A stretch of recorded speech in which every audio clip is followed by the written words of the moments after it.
Diddy was untouchable until he wasn't. One day, he ruled every room he walked into, the parties, the headlines, the money, the power. And the next, silence. Even the people who once called him family, mentors, and friends suddenly vanished. Mariah Carey won't answer. Justin Bieber won't return the call. Clive Davis? He stepped back before anyone even blinked. Why? Because when a king falls this hard, fear becomes contagious, and loyalty disappears overnight. What happened behind those velvet ropes, in those private mansions, and behind closed doors? Tonight, we're peeling back the curtain, exposing the truth that Hollywood doesn't want you to see, and it's darker than anyone imagined. Clive Davis. If the music industry were a chessboard, he wasn't just a player, he was the grandmaster nobody saw. Before anyone knew Diddy's name, Davis had already laid the foundation for an empire that would reshape hip-hop and R&B forever. While Puff was the flashy face of Bad Boy Records, Davis was the quiet force behind every strategic move, a man who understood power in ways most could barely comprehend. Back in the 90s, Diddy was hungry, ambitious, and unstoppable, but also raw, inexperienced, and dangerous if left unchecked. Clive saw it immediately. In an interview years later, Davis reflected, "I saw in Puff a hunger that couldn't be taught. He wasn't just an artist. He wanted to build an empire, and I knew he would either make it or crash spectacularly." That foresight would shape the way Diddy navigated fame. Under Davis's guidance, Bad Boy exploded. The label wasn't just putting out music, it was crafting a culture. Names like the Notorious B.I.G., Faith Evans, and Maze weren't just artists, they were icons in training. And at the center of it all, Diddy wasn't just producing hits, he was learning how to command the room, how to negotiate with power brokers, and how to turn chaos into opportunity. Insiders who worked with Davis recall his mentorship as both nurturing and intimidating. Clive didn't just teach Puff about music or business, said one former Bad Boy executive. He taught him how to survive, how to read people, how to know who would back you and who would stab you in the back when the spotlight moved away. But mentorship is a double-edged sword. As Diddy's empire grew, so did his confidence and his impatience. The protege who once leaned on Davis's guidance started to push boundaries, sometimes ignoring the very rules the mentor had taught him. A former collaborator noted, Puff started thinking he was untouchable. Clive had shown him the game, but the game was changing faster than either of them realized. Despite that, Davis remained the silent architect. He didn't just launch careers, he positioned them, manipulated the narratives, and orchestrated success in ways most people would never see. Clive could make a star overnight, or quietly remove one from the spotlight, an industry insider revealed. That's a kind of power most people don't even understand. Davis's influence extended far beyond just music. He shaped deals, controlled access to industry gatekeepers, and even dictated trends. Diddy's meteoric rise was never just talent, it was strategy, mentorship, and a web of alliances Davis had quietly built. And yet, for all that guidance, there's one constant in this story. The higher you climb, the further the fall. The very lessons that propelled Diddy to the top, the obsession with control, the cultivation of loyalty, the ability to bend narratives, would eventually set the stage for one of the most dramatic downfalls the industry has ever seen. Insiders reveal that even during the peak of Bad Boy's dominance, Davis was always aware of the risks. He knew that power borrowed is power that can be taken away, said a former label executive, and he always reminded Puff of that. But you can only prepare someone for so much before ambition takes over. Clive's fingerprints were everywhere, the tours, the record deals, the A-list collaborations, but the man who once followed his guidance was now standing at the edge of fame and disaster. And when the first cracks in Diddy's empire started showing, Davis quietly stepped back, letting the lessons he'd imparted collide with reality. Because here's the truth about mentorship at that level. It can teach you everything, but it can't save you from your own choices. And what happened next wasn't just a lesson for Diddy, it was a warning to everyone in the industry watching from the sidelines. And as the industry's top stars started recalibrating their alliances, wondering who would sink and who would swim, the next chapter was already taking shape. Mariah, Justin, and the others, once close to the Bad Boy orbit, were about to face decisions that would define their own legacies. But that wasn't the whole story. When the storm around Diddy started brewing, the fallout didn't just hit the streets. It reached the A-list. Mariah Carey and Justin Bieber, two of the biggest names in music, suddenly found themselves in a position nobody prepared them for. Navigating fame while dodging association with one of the most powerful, now precarious, figures in entertainment.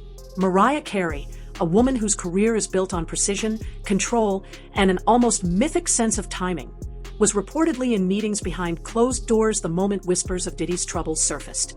A former executive close to her revealed Mariah's team moved immediately. They didn't want her name anywhere near controversy. One headline could undo decades of carefully curated credibility. And they weren't just being cautious, they were being strategic. Mariah's public silence wasn't apathy. It was armor. She had survived decades of industry drama and knew better than anyone that loyalty in Hollywood is always transactional. One source noted, "People think she's ignoring him. The truth is, she's protecting herself. In this business, one misstep can cost you everything." Meanwhile, Justin Bieber, still navigating his own path between megastar status and personal growth, faced a different kind of challenge. His team was reportedly in constant contact with Diddy's network, weighing every move. A former insider explained, "Justin's camp had to be careful.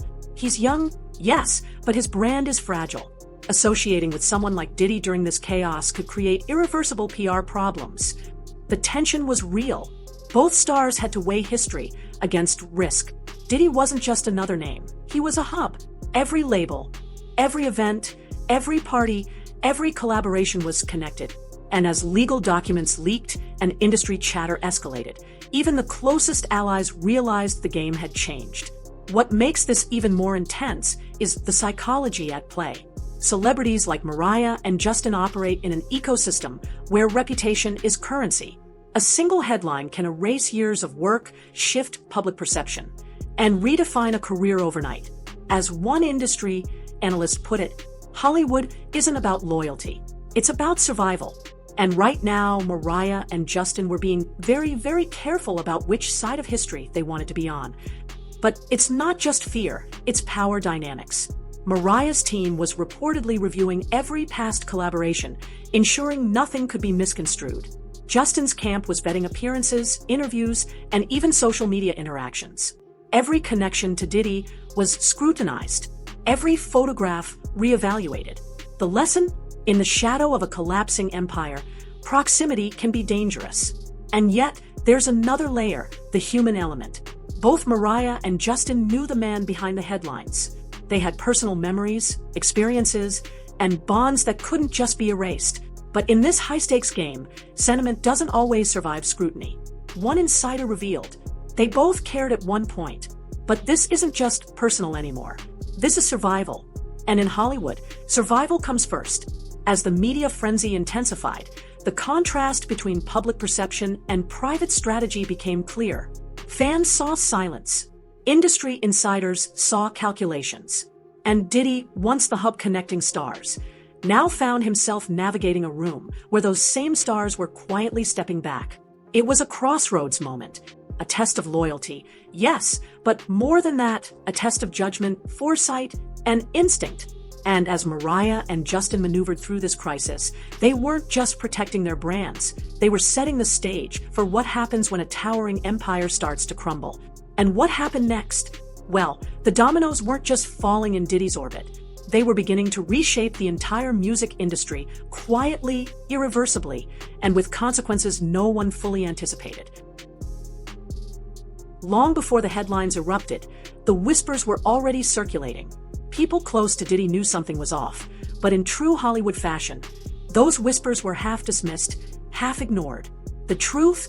The cracks had been forming for years, hidden behind champagne toasts and red carpet smiles. An industry veteran, who preferred to stay anonymous, told us, "You don't notice it until it's too late. One year everything's perfect. The next, the vibe changes. People stop returning calls. Deals stall. And trust me, everyone in his circle saw it coming." Insiders describe a pattern that now reads like a blueprint for collapse: sudden secrecy, last-minute cancellations, and a growing fear among associates. Those who had once openly collaborated with him Artists, producers, label executives began distancing themselves quietly, not out of betrayal, out of survival. A former Diddy collaborator explained, "It wasn't public. You could feel it in meetings. He was still the same Diddy outwardly, but people weren't taking risks anymore. Everyone was asking, if he falls, am I next?" The warning signs weren't just about business. They were personal. Close aides reportedly noticed a shift in his behavior: late-night panic calls, sudden outreach to old contacts, a heightened obsession with controlling narratives. One insider revealed, Diddy knew things were unraveling, and he was scrambling. He was trying to stitch together the empire before the world saw the holes. Even the industry's untouchables felt the tension. People who once treated him like a king were quietly recalculating alliances, vetting every interaction. It was subtle but unmistakable. And the irony? Those same signs that might have warned outsiders were invisible to the public. Fans still saw luxury, power, influence, but behind the scenes, the house of cards was shaking. Then came the legal papers, the leaks, the whispers that finally made it impossible to ignore. Suddenly, the small red flags became headlines. Every insider, who had been murmuring for years, now had proof to back their instincts. A former executive said, "It's like the air changed overnight. Suddenly everyone realized, okay, this isn't rumors anymore. This is real." And that's when the panic spread. And the most striking part, it wasn't just fear of Diddy himself. It was fear of the fallout, the collateral damage. Who else could be implicated? Which connections could implode? This fear created a vacuum of silence. Nobody tweeted, nobody defended, nobody reached out. The very networks he had built over decades were quietly eroding under their own weight. It was the calm before the storm. And that storm, insiders warned, wouldn't just hit him. It would ripple across the entire industry. Artists, executives, publicists, collaborators, everyone connected, even tangentially, would feel the tremors. But while the warnings were clear behind closed doors, the public remained captivated by the glamour, the image, the myth. Little did anyone know, the endgame was already unfolding, silently, deliberately, and without mercy. And what came next wasn't just the fall of a man. It was the beginning of a collapse that would shake the very foundation of the empire he had built. Because when the first domino tips, the rest don't just fall, they cascade. And then it happened. What insiders had been whispering about for months exploded into public view. The empire that Diddy had spent decades building started to crumble, not with a bang, but with a series of small, devastating cracks. Sources close to his team revealed it wasn't one big mistake. It was 1,000 tiny things adding up. Deals gone sour, partners disappearing, old favors resurfacing. By the time anyone noticed, the foundation was gone. Artists he once mentored quietly pivoted to new alliances. Brands that had once courted him for high-profile launches pulled campaigns and quietly froze collaborations. Even streaming platforms began reconsidering how prominently to feature his catalog. One insider explained, when he was on top, everyone wanted to be associated with Diddy. When things went south, everyone wanted distance. That's how fast it changed. And it wasn't just business. The social proof that had reinforced his power, friends, allies, media narratives, dissipated overnight. Publicists scrubbed photos. Old interviews were quietly retracted, and even Hollywood A-listers, who had once lined up for weekend parties, vanished from his orbit. A former executive told us he built everything on influence, fear, and loyalty bought with favors.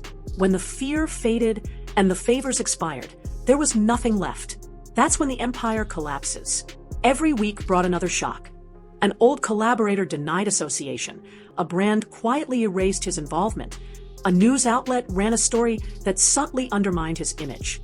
The seemingly untouchable mogul suddenly looked mortal, exposed, and vulnerable. And the most chilling part, it wasn't just public humiliation. It was systemic. The entire machine that had once fueled his rise began functioning in reverse, erasing traces of him as if he had never been untouchable. But as the dominoes fell, the question lingered. Was this the end for Diddy, or merely the opening act for a larger reckoning? Because the people who watched the collapse weren't just bystanders. They were already recalibrating their own moves. And what happened next would redefine the rules of the game entirely. Diddy's fall wasn't just personal, it sent tremors across the entire music industry. Executives, artists, and insiders suddenly realized that the golden rules of influence, secrecy, and fear weren't foolproof. A music industry veteran noted, "When someone like Diddy loses control, everyone pays attention. Suddenly, the myth is shattered, and you start questioning everything. Deals, loyalty, reputations, nothing is untouchable anymore." For decades, the industry had functioned on invisible rules. Favor exchanges, strategic silences, and careful alliances were the currency of power. But now, those same systems were exposed as fragile and temporary. Publicists began vetting interactions more aggressively. Artists reevaluated mentors. Brands shifted strategies. Even record labels quietly restructured deals to avoid potential fallout. It's a reset, one insider admitted. People are learning fast. If your power depends on fear or borrowed influence, it can disappear overnight. Even longtime collaborators who had once called Diddy a king admitted the uncertainty. Mariah Carey's management reportedly reassessed ongoing partnerships. Justin Bieber's team quietly reviewed all references and collaborations. And Clive Davis, who had been a guiding force behind the careers of countless stars, reportedly convened emergency meetings behind closed doors, ensuring his protégés and clients were insulated. The industry was no longer playing favorites. Every alliance, every contract, every handshake was being scrutinized. Every empire built on borrowed influence was suddenly at risk. The fall of one king had shown just how vulnerable even the seemingly untouchable could be. And in the shadows, the new players were learning, adapt or disappear. Because in this new era, legacy alone wouldn't protect anyone. Reputation was fragile, alliances were conditional, and silence, that was no longer a shield, it was a liability. And as the reset rippled outward, one truth became undeniable: the era of untouchable moguls was over. Once fear no longer commands loyalty, what's left? For Diddy, the answer was painfully clear: nothing. For decades, fear had been his secret weapon. The aura, the reputation, the whispered warnings, they all made people bend, comply, and protect him. But the moment that fear dissipated, the illusion collapsed. People who had once trembled in his presence laughed in boardrooms. Collaborators stopped answering calls. Allies vanished. A former collaborator said, "You could feel it. The second people realized he couldn't control the narrative, the room changed. The fear was gone, and suddenly, everyone was free to act." And this wasn't just about ego, it was survival. Everyone around him quickly recalculated. What had once been loyalty became risk. What had once been respect became opportunity. And the stark lesson?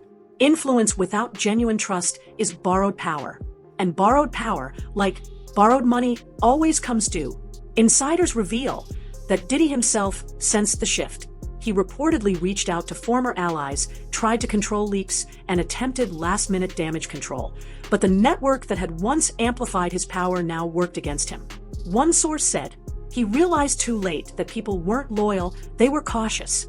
And caution in Hollywood is often more dangerous than betrayal. The fall of fear doesn't just affect one man. It changes a culture. It rewrites unspoken rules and forces everyone in the ecosystem to rethink their strategies. And for Diddy, it was a brutal reminder. If fear is your foundation, the moment it disappears, so does everything else. And that brings us to the final, sobering truth. Diddy's story isn't just a cautionary tale about one man. It's a blueprint for the rise and fall of empires built on ego, borrowed influence, and strategic intimidation. Every luxury brand, every mansion, every high-profile collaboration, it all looked untouchable. But power that demands obedience rather than earns respect is temporary. Karma, in this case, isn't poetic, it's inevitable. A former industry insider put it plainly: you can manipulate narratives, you can buy loyalty, you can control images, but eventually reality catches up. And when it does, it spares no one. The mogul who once commanded rooms now finds himself counting missteps instead of allies. The network that once amplified his influence now echoes silence. And while fans might remember the legend, those in the industry remember the blueprint. Power without trust crumbles, fear without respect fades, and every empire built on borrowed influence eventually collapses. And the final lesson? The fall of Diddy isn't just about one man losing it all. It's about the system itself, Hollywood, the music industry, and the culture of fame, being forced to confront the consequences of decades of borrowed power. Because in the end, the story isn't just Diddy's. It's everyone's who's ever believed they were untouchable.